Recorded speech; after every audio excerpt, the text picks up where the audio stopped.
মুসা আলাইহিস সালাম এক বদমাশকে শহর থেকে গাড় ধাক্কা দিয়ে বাহির করে দিয়েছে।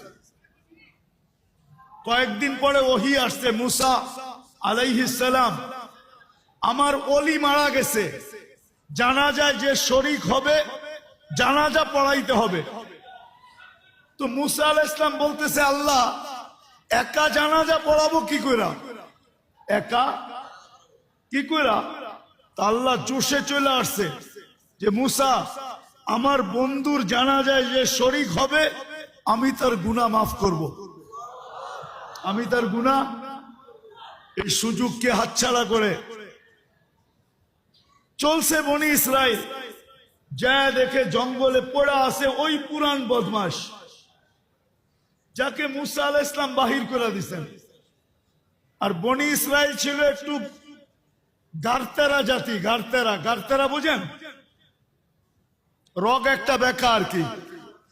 তো মুসা আলাইহিস সালাম বলতেছে, মুসা জীবনভর বহুত খেলা তো দেখাইলা, এটা কি শেষ খেলা? বদমাইশ আবার ওলি হইল কবে? হ্যাঁ, মুসা আলাইহিস সালাম কাকে জিজ্ঞেস করবে?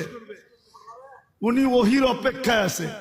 একটু পরে আল্লাহ ওহি পাঠাইছে, মুসা আলাইহিস সালাম ছিল তো বদমাশ সত্য, কিন্তু ফালাম্মা করুবাল মউত, আরবি শব্দগুলা কিন্তু ভালো মতে শুনেন। ফালাম্মা করুবাল মউত, যখন মউত একবারে সন্নিকটে চলে আসছে, রাআ ইয়ামিনা ওয়া শিমালা, ডাইনে দেখছে বামে দেখছে, আমামা ওয়া আরাআ, সামনে দেখছে পিছে দেখছে, করিবান ওয়া বাঈদা, কাছে দেখছে দূরে দেখছে, ফালাম ইয়াজিদ আহাদ, কাউকে পায় না মনের কথা বলার জন্য। ফালাম্মা রাআল উফুক,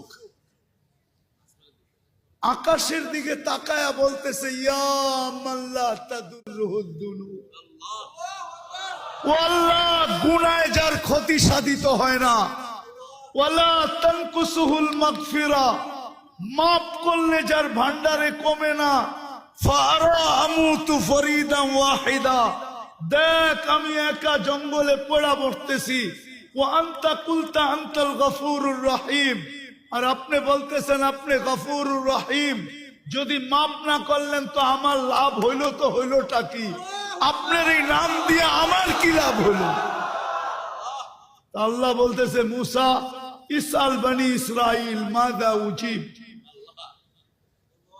ও মুসা তুমি বনি ইসরাইলকে জিজ্ঞেস করো আলাইহিস সালাম আমি কি জবাব দিব। তো বনি ইসরাইল চিৎকার দিয়া বলতেছে, সাদাকতা ইয়া রাব্বা, রব আপনার সিদ্ধান্ত সঠিক।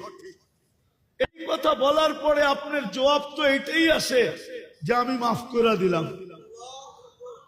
আজকের রাত্র হলো ওই রাত্র, শুধু ঘুরাঘুরির রাত্র না, একটা কোনায় বসেন, নির্জনে একা একা বসো। যুবক, তোমার যৌবন বড় দামি, আমি তোমাদের পায়ে হাত দিতেছি, আমি জানি তোমাদের যৌবন কত দামি, তোমরা আল্লাহর কাছে কত দামি হইতে পারো আমি জানি। ওই সময় আমার হাতে নাই, নাইলে আমি তোমাকে একটা একটা দেখাইতে পারি যে তুমি আল্লাহর কাছে কত দামি হইতে পারো। একটা শুধু দেখাই, একটা, তুমি অতটুক দামি হইতে পারো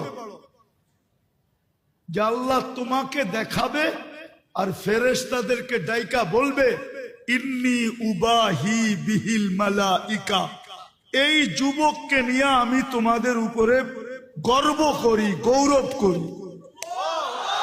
কে বলবে? কে বলবে? কে বলবে? কোন আল্লাহ? কোন আল্লাহ? আল্লাহর পরিচয় তো জানি না আমরা,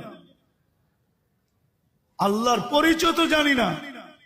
ওই যে যাও, ওই এইখান দিয়া বাহির হও, আর এই পাশেই দেখো একটা নেম প্লেট লেখা আছে, প্রথমে নাম লেখা আছে, নিচে ডিজি লেখা আছে, ইসলামী ফাউন্ডেশন। ডিজি হইল তার পরিচয়, পদবী। আল্লাহ নিজের পরিচয় দিছে, আল্লাহ কে। আমরা তো শুধু বলি আল্লাহ আমাদের রব, বাস। আল্লাহ 99 পদ দিয়া নিজের পরিচয় দিছে, নিজের। আল্লাহ বলে আমার আল্লাহ নাম, কিন্তু আমার পরিচয় জানো? আমি কি পদের মালিক?